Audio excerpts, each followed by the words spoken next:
Hey everybody, welcome back. We are now 3 weeks post the Ben Weider Naturals Professional Bodybuilding Show, where Gillian took third place in her division in women's pro physique. And we've actually received a couple of questions of like, what are you going to do now? Which direction is the series going to go? Well, it's not really a series anymore. Now it's just content that we're putting out. But that really is the pivotal question, and what we're going to address today is what are you going to do now? So that's kind of where we were immediately after the show. So we want to cover a couple of things, like how we decided to train, how we decided to eat, how we navigated through the holidays. So without any further ado, I'll turn it over to Jillian. What was going through your mind as we got back here, and we apparently brought winter back with We us did. after coming back from Alexandria, Virginia. But because you're the coach and I'm kind of the client, um, what were you thinking about as far as nutrition, training, how we were going to train out of show prep? So I think I was both excited for the competition and the prep to be behind me and terrified at the same time. So, kind of this big goal, this focal point that organized all of our nutrition, all of our training, and all of our behaviors for 6 months was over. Right. So, I was excited that we were going to get to make other choices again, that the holidays were coming, and we were going to get to kind of go back to participating in life. And I was very, very scared for that to go away. But I'm going to say something was very different for me this time than previously. What was that? Anytime I've ever competed before, I would get the post experience doldrums. Right. Like it after it goes away, there's sort of a sense of like depression and what next and what do I do next. And I could honestly say that I did not have that at all this time. Yeah. I had the most fantastic experience. Being up on stage, the show was just one of the best days ever.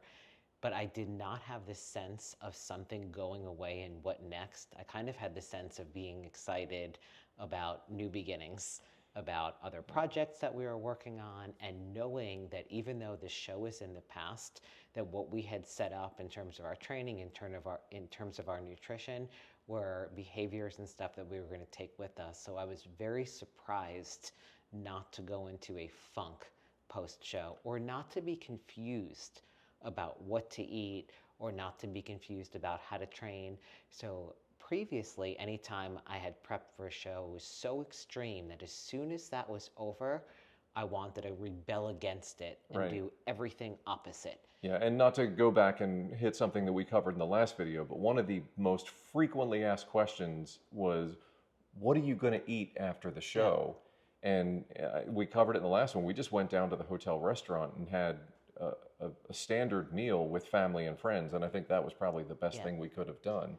But we did have a plan that we were going to go out to dinner, and we did. We went out to a very nice steakhouse in Myrtle Beach, but we planned for it. And I think there was no rush to get all the food. Like Yeah, previously, that was a week later, by the I way. had to have everything as if it was going to go away, Right. as if there would never be pizza again or something else. And coming out of it this time, I was not necessarily in a rush to eat.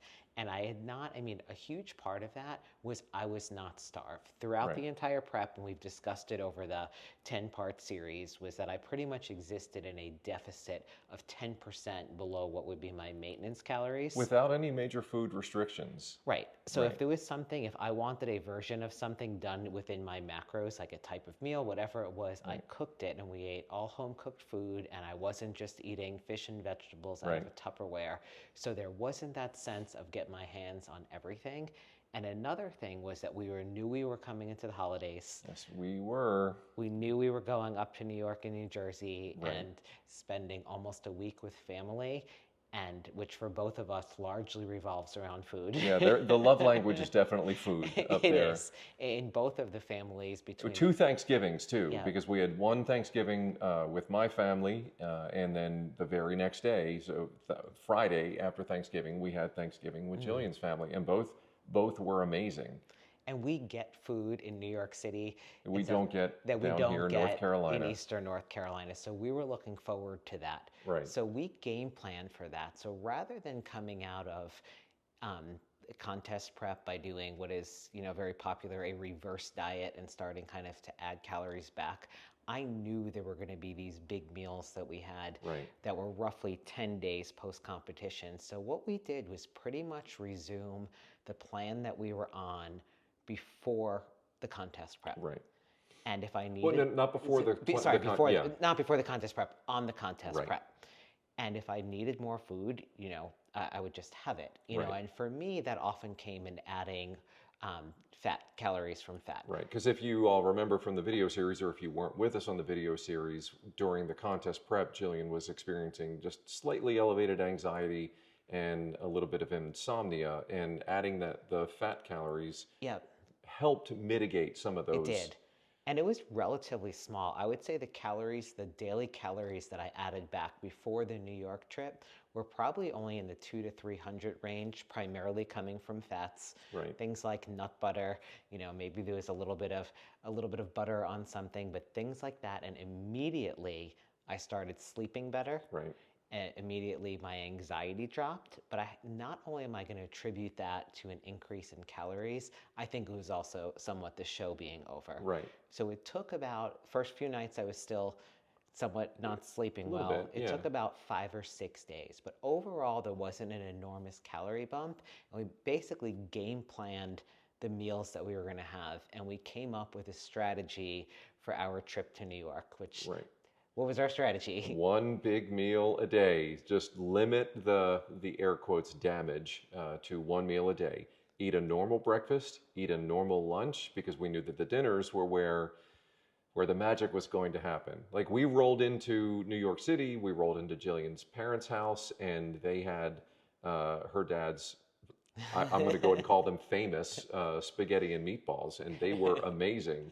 And for the first time in what seemed like forever, I watched someone go for a second plate, and I was shocked, and I was like, wait a minute, are you? Yeah, yes, you are allowed to do that. So, and it wasn't a big second plate. I think it was just to get the flavors that you hadn't had. So I did warn you. I did tell Scott that once my appetite is stimulated, he is probably going to see me eat more than he has seen me eat in the past. And not like a full-on feeding no, frenzy, not at all. but it was more, and I wasn't used to her going back for a little bit more. But, of course, to me, that was a permission slip, and I got to go back for some more. But it was planned, and we did not let one meal roll into. There were offers of big breakfasts every morning, big pancake breakfasts. Big, delicious bagels that I had to respectfully decline. Big plates of bacon, and it was about selecting that we're going to pick one meal a day that we're going to indulge, and other than that, basically follow our plan. We did.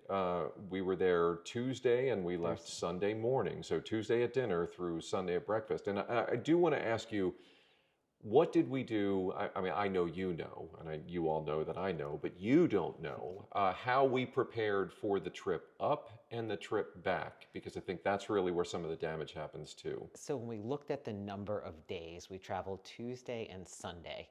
And what we tried to do was plan all of our food. So on the way up, we brought all of our food for Tuesday, with the exception of Tuesday night, the meatballs and spaghetti. And then on Sunday, we shopped on Saturday, so that our travel day, very full, long day of travel on Sunday, we had all of our food. So we were able to limit the damage on Tuesday and Sunday and reduce it pretty much to Wednesday through Saturday of that week. Yeah. I mean, let's face it, road trips are hard, and they're even harder when you're driving into New York City. It took us 12 hours to get there, and only took us 10 hours to come back.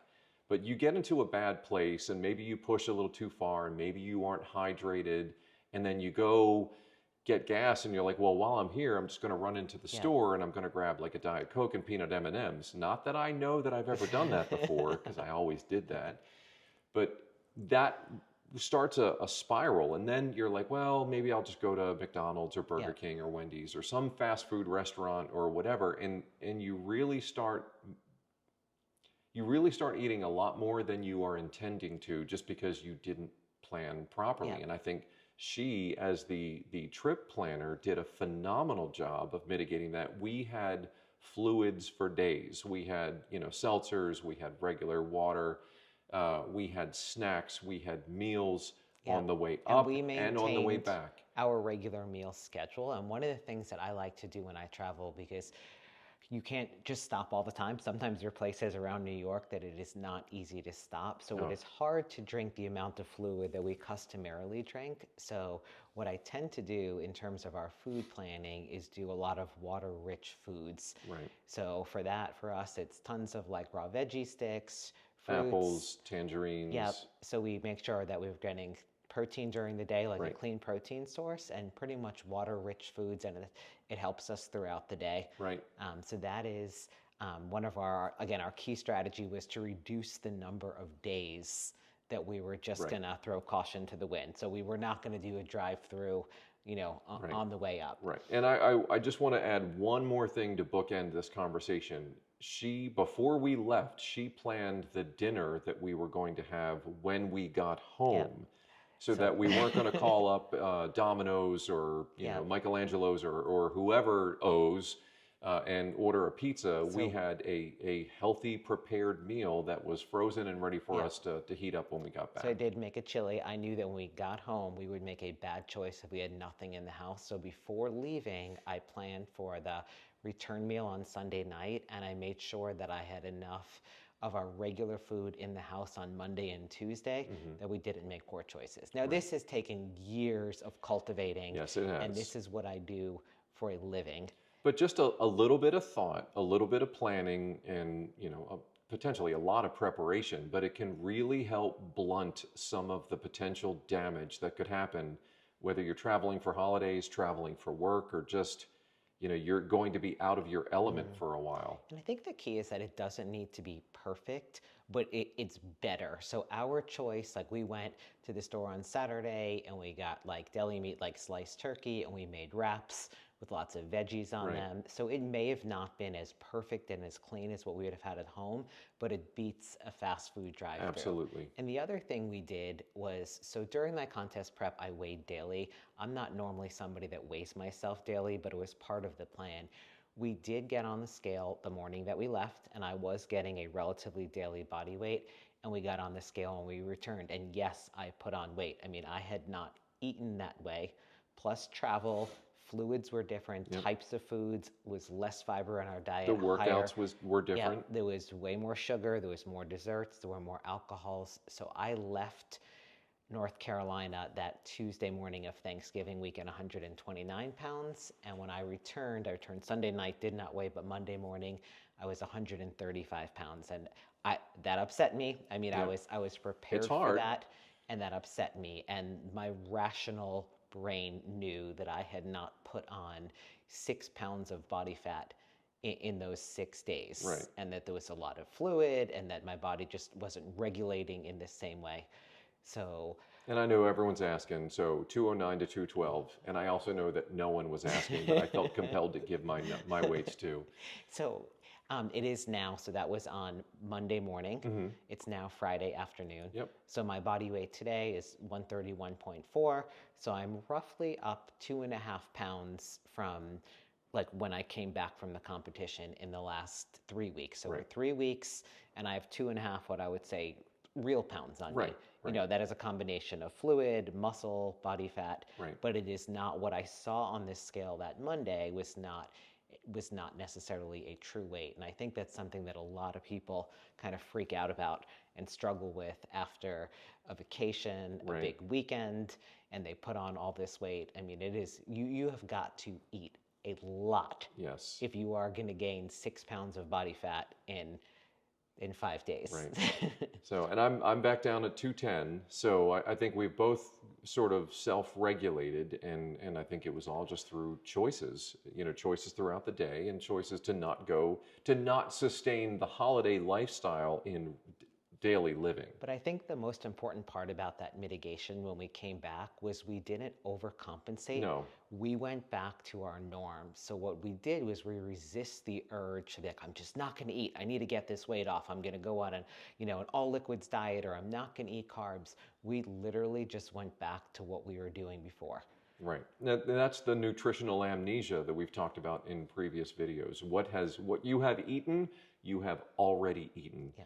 Let it go and just make good choices one bite at a time. Because one of the biggest things that competitors do after a competition is a cycle of restrict and binge. And it is extremely common, and a lot of you know exactly what I'm talking about. You start every day on a diet, and by the end of the day, you're off a diet.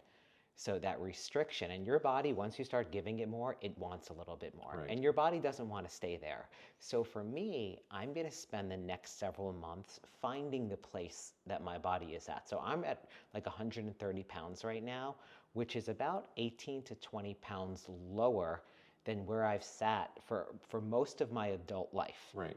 So, it's hard to reconcile that. Am I going to stay at 130 pounds? Likely not. Right. So what happened was, before Thanksgiving week, I needed a couple of nicer outfits to go out, and nothing in my closet fit me. So, and I have resisted shopping throughout the competition prep because Well, you're not gonna live in the 129-pound body. Right. Right. So I did go shopping, and I'm like, I'll get a couple of things, but I don't want to start shopping, for this new body, because it is unlikely that I'm going to stay at this. Right. So, I went shopping, and I couldn't believe the size, or the store didn't have sizes small enough, for what I needed. Bodybuilder problems. And I was understanding that, like, this is not the body that I'm gonna live in. Does it mean that I should gain back 10 or 15 pounds in the next month? Just to fit in your clothes, yeah. Absolutely not. That is not what it means. But it's kind of reconciling and understanding that there's going to be a transitional time for my body, the physiology of my body, and the psychology of the. So I've had a target number that I wanted to get to. I wanted to be somewhere between 208, 210 pounds. And I know I didn't put the sparkly blue bikini on and get on stage like Gillian did, and she wore it very well. But I knew that's just where I wanted to be. Well, now that we're post-show, I don't have that numerical weight goal. It's a slightly bigger range, but I want to find, like Gillian said, where does my body want to be? While I'm still making some good nutritional choices, but our training has changed, and I have to see, where does my body want to be? I still have an aesthetic ideal of how I want my body to look. I have a weight range that I would like to stay in, but now is sort of an experimental phase where we're finding, what training do we want to do, and really what do I want to look like? And where do we feel best? Like, where are we the healthiest? Where do we have the most energy? You had recent blood work done for physical, your blood markers, your blood pressure, everything was awesome. But where do we feel our best? And just being kind of excited to relearn that. But for us, in terms of nutrition, before we move on to training, we've recognized that there are two places in our diet, because I have always cooked extremely healthy, nutritious whole foods. The two places that are just kind of our gateway, or where we go for us off the hook, was alcohol, would you agree? Dessert. And dessert. And one leads to the other. Our happy hour is what led to, I have a huge sweet tooth, but it's followed me over the years. Peanut M&Ms, large bowls of chocolate, and Walmart donuts, by the way. Chocolate That's frosted Gillian's kryptonite. with sprinkles donuts, and I could eat a whole lot of them. But we have, decided that we are going to continue to resist that, and we are actually keeping up with the dessert that we had on the prep, which is a protein pudding made with casein protein powder, either almond milk or skim milk, and sugar-free chocolate pudding. I say like I know what goes in it. I didn't lift a finger to make that dessert. And it gives us something sweet at night, and so really it comes down, for us, in order just not to completely fall off the wagon. For us, it is limiting our alcohol consumption, being mindful about that, and then in turn not consuming the sweets. And I'll say that it's a very colloquial phrase, but don't throw the baby out with the bathwater. Just because the show prep is over doesn't mean that we have to get rid of all the habits that we established during that 6-month period. And the dessert that she just talked about, one, it's really good. Her breakfast is still the same. My breakfast is still the same. So we're carrying over some of those successful habits that we Yeah. established over the last 6 months as we move forward into steady state living. But we've loosened up on some of the other restrictions. So right now, I am using the strategy of listening to my body. I Right. am very in tune with my body. Not everybody is. So, like when I say I'm listening, if I need a little bit more, we had a huge workout this morning, huge lifting workout. So, my breakfast, I added about 20% more calories to my breakfast. I added some food throughout the day, kind of based on need. If I want a little bit more now, I can have it. Right. Whereas before, if I wanted it, like I just didn't get to Right. eat it. Right. So, it is also managing that. But let's not make a super crazy long No, video, and but let's that get was on to actually the a really training. good, that was a really good segue because you said we had a really big training workout We this did. morning, and we did a lot of bodybuilder-y type stuff. Don't mean to be technical, but we did a lot of bodybuilder-y type stuff during the prep, and now we don't have to do that. And she said something earlier, like we really now it's a want to and not a have to. So what's your approach to training now that the show prep is over and we get to do what we want to? So for the past 6 months, we trained like bodybuilders in the sense that we trained body parts. We went into the gym with the intention of training legs or training chest, shoulders, and triceps. In our life, that is not generally how we train. So we train for strength, or we train for a specific event or a competition, but more than anything, we train for health. Right. But we train movement. So we train the squat, we train the deadlift, we train whether it's weighted pull-ups or something, and we don't ever, in our normal life, in our normal training together, we don't think of it in terms of body parts. It's a movement. Work the system. Work the system. So we are back to that style of training. During the competition prep, we were lifting weights five times a week. Yes. 5. And now Diet brain? I should know that. Should I not know that? She's kind of the coach. So we are now lifting 4 times a week. The weights are heavier. The reps are lower. Right. There's a lot of full body. Like today we did deadlift, a barbell overhead press. And squats. And squats. Barbell squats. Yeah. So we have a little bit more recovery time. I would say the overall training volume number of repetitions per week is way down. Would you agree? The overall number of repetitions are down, but if you look at our workouts, so we are doing a 4-day split, but our workouts are longer, anywhere from 5 to 15 minutes longer per session.